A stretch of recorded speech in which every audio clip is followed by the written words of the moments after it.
नमस्कार मित्रांनो, पुन्हा एकदा स्वागत आहे तुमचे आपल्या पशुपालक माझा मित्र या चॅनलवर. मित्रांनो, ज्यावेळेस आपली गाय माझावर येते त्यावेळेस आपण त्या गाईला भरवत असताना आपल्या मनात एक प्रश्न येतो की माझी गाय ही चांगल्या ब्रीडची आहे, ती एकदम चांगले दूध देत आहे, त्यामुळे तिला आपण चांगल्या क्वालिटीचे सेमेन भरवावे जेणेकरून आपल्याला होणारे कालवडी चांगले दूध देईल. पण चांगले सेमेन कोणते व आपण कसे तपासून बघावे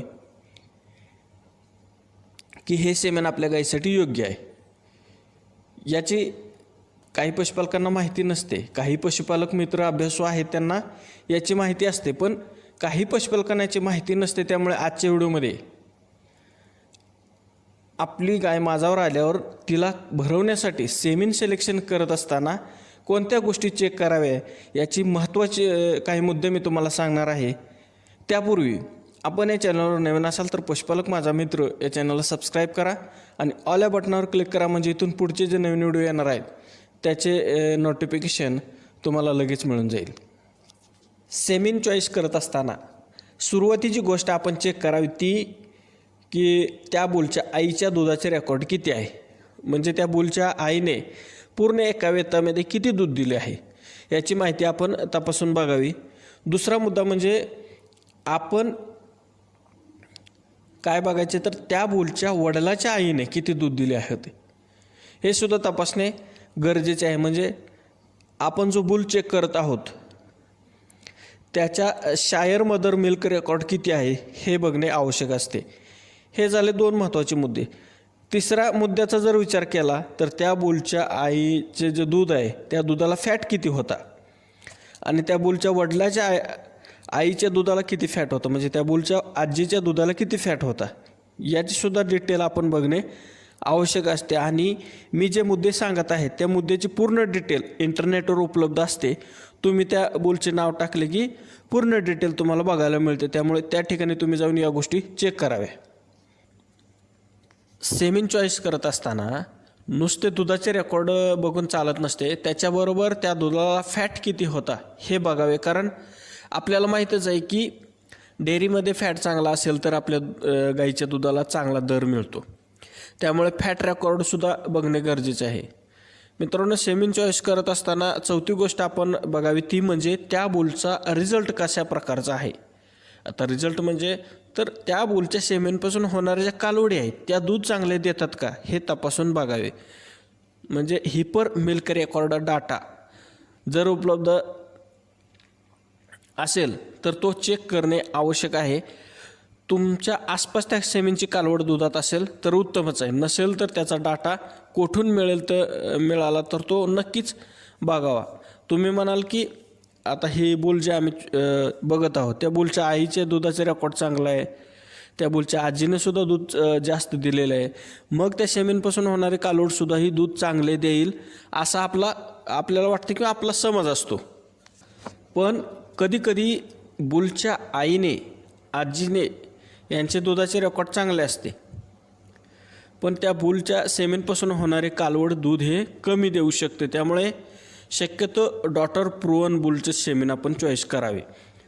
आता पाचवा मुद्दा आपण बघू तर तो आहे त्या बुलच्या आईच्या दुधाचं जो लॅक्टेशन पिरियड आहे तो किती होता हे आपण चेक करणे आवश्यक आहे. तुमच्या लक्षात येत नसेल तर सोप्या भाषेत तुम्हाला सांगतो की तुम्ही जो बुल सिलेक्ट केलेला आहे त्याचे लॅक्टेशन रेकॉर्ड हे 8000 लिटर आहे, पण ते किती दिवस काढले आहे ते दिवस हे बघावे. समजा आता तुम्ही 2 बुल सिलेक्ट केले, त्या दोन्ही बुलचे एका वेताचे दुधाचे रेकॉर्ड हे 8000 लिटर दूध आहे, पण एका बुलने ते 8000 लिटर दूध हे 300 दिवसात दिले आणि दुसऱ्या बुलने तेच 8000 लिटर हे 350 म्हणजे 350 दिवसात दिले. एवढे दिले तर कमी दिवसात जास्त दूध देणारा म्हणजे 300 दिवसात 800 लिटर दूध देणाऱ्या बुलचंच आपण सेमेन आपल्या गाईला सोडावे. याचेसुद्धा रेकॉर्ड आपण चेक करणे आवश्यक आहे. म्हणजे लॅक्टेशन पिरियड बघून आपण सेमेनचे सिलेक्शन करावे. आता सहावा मुद्दासुद्धा खूप महत्त्वाचा आहे, तो म्हणजे बॉडी स्ट्रक्चर.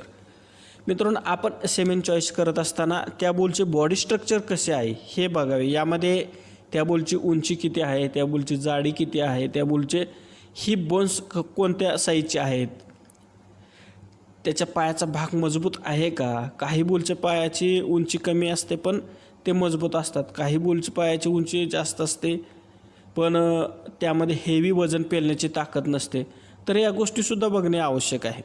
आता या गोष्टी का बघायच्या, चेक करायचे गरजेचे आहे तुम्हाला सांगतो की बॉडी स्ट्रक्चर जर प्लसमध्ये असेल तर त्यापासून होणारी कालवड ही इतर कालवडीपेक्षा 1-2 वेते जास्त देते. त्यामुळे बॉडी स्ट्रक्चर चांगले असणे आवश्यक आहे.